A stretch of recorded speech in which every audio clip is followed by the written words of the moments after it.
నిర్మల్ జిల్లా ఖానాపూర్ మండలం బాదనకుర్తి గ్రామంలో దత్తాత్రేయ ఆలయ వార్షికోత్సవం ఘనంగా నిర్వహించారు. ఖానాపూర్ ఎమ్మెల్యే రేఖనాయక్ ఆధ్వర్యంలో ప్రత్యేక పూజలు నిర్వహించారు. సర్పంచి పాడిసేపు శ్రీనివాస్, ఎంపీటీసీ శ్రవణ్, కుల సంఘాల ఆధ్వర్యంలో ప్రతి ఏడు ఈ ఉత్సవాలు వైభవంగా నిర్వహిస్తున్నామన్నారు. ఇక చుట్టూ గోదావరి మధ్యలో ద్వీపంగా వెలుగొందిన ఈ గ్రామంలో 2500 సంవత్సరాల క్రితం బాదరాయణ మహర్షి తన శిష్యులతో వచ్చి గోదావరి నది ఒడ్డున శ్రీ దత్తాత్రేయ స్వామి విగ్రహాన్ని ప్రతిష్ఠించారని చరిత్ర చెబుతుందన్నారు. చరిత్ర ఆధారంగా భక్తులంతా విరాళాలు సేకరించి ఆలయాన్ని అభివృద్ధి చేశారు. 20 ఏళ్లుగా ఈ ఆలయంలో ఉత్సవాలు నిర్వహిస్తున్నారు.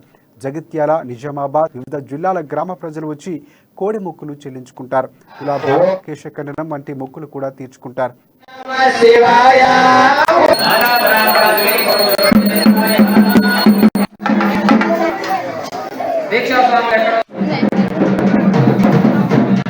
బాదనకుర్తి గ్రామము, ఖానాపూర్ మండలం, నిర్మల్ జిల్లా.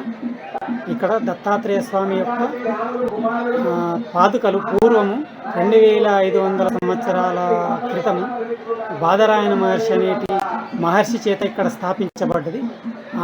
ఆ రోజు నుండి కూడా ఇప్పటి వరకు కూడా ప్రతి 2 సంవత్సరాలకు ఒకసారి పూర్వం జరిగింది. ఇప్పుడు ఒక 20 సంవత్సరాల నుండి ప్రతి సంవత్సరం ఈ అన్నదాన కార్యక్రమాన్ని ఓం నమః శివాయ, ఓం నమః శివాయ.